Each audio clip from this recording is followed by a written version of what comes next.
Okay. Can I walk you through the backlog refinement workshop for product owners and Scrum Masters?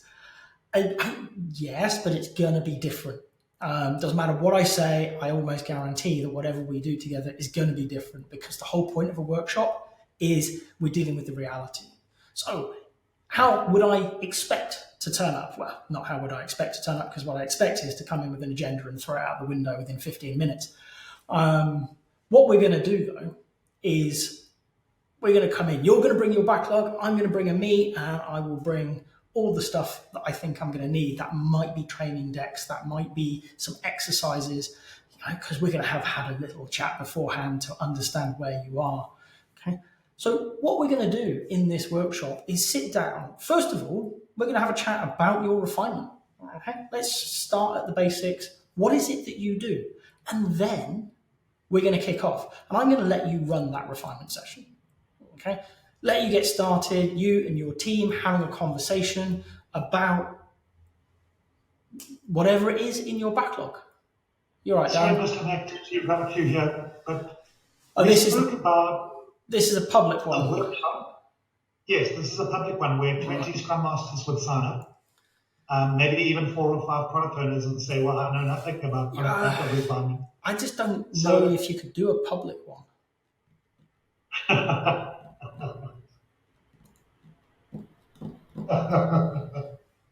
Just to throw.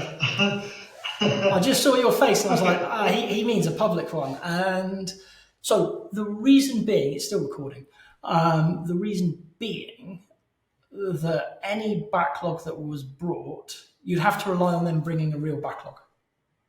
Well, I was thinking that you would create a shipped backlog yourself and then work them through the process of how to make it amazing. But it becomes contrived.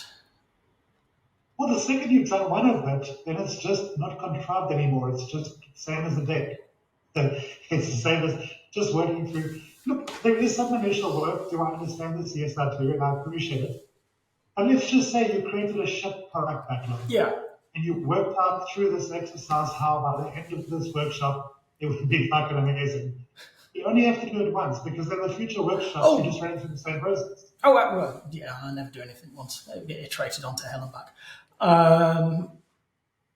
So you don't have to launch it straight away, but my thinking is that I get what you're I was a Scrum Master, and I knew that there was a series of workshops, and I suppose maybe this is not a bad problem for us to run into straight away. Maybe you picked exactly the right workshop, but if I did the product backlog refinement workshop and it was amazing, I would want to do the sprint planning workshop. Yeah. Oh, absolutely. So we faced with the same challenge. How do we create like a sprint planning workshop for Scrum Masters from various different companies? So you pretty much have the same barrier to entry, shall we say, for the other classes, rather than just working with their product backlog. Yeah, okay.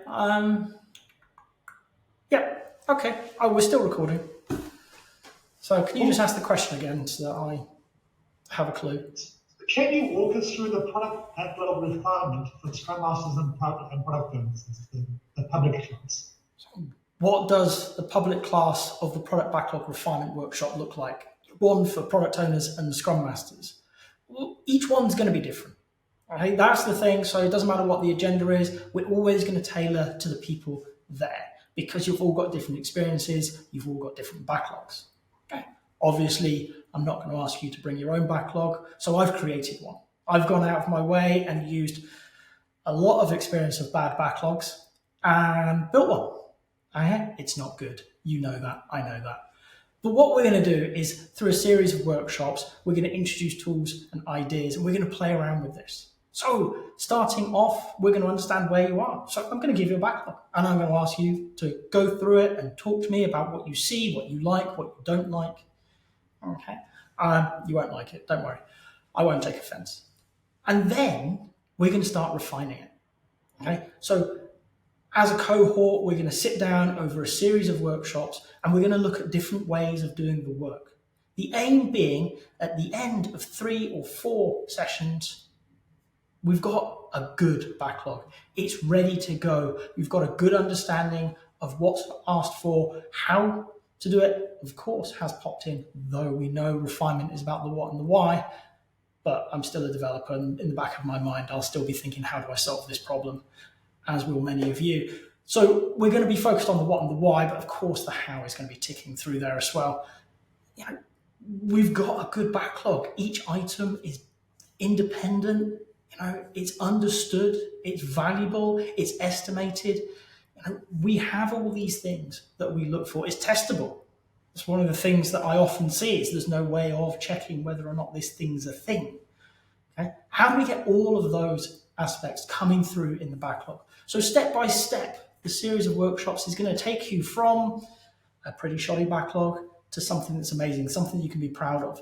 The aim of the workshops is really to give you concrete practice in working with things that are realistic, but obviously not using your own backlogs, but so that you can go back to work and you can start putting these into practice straight away.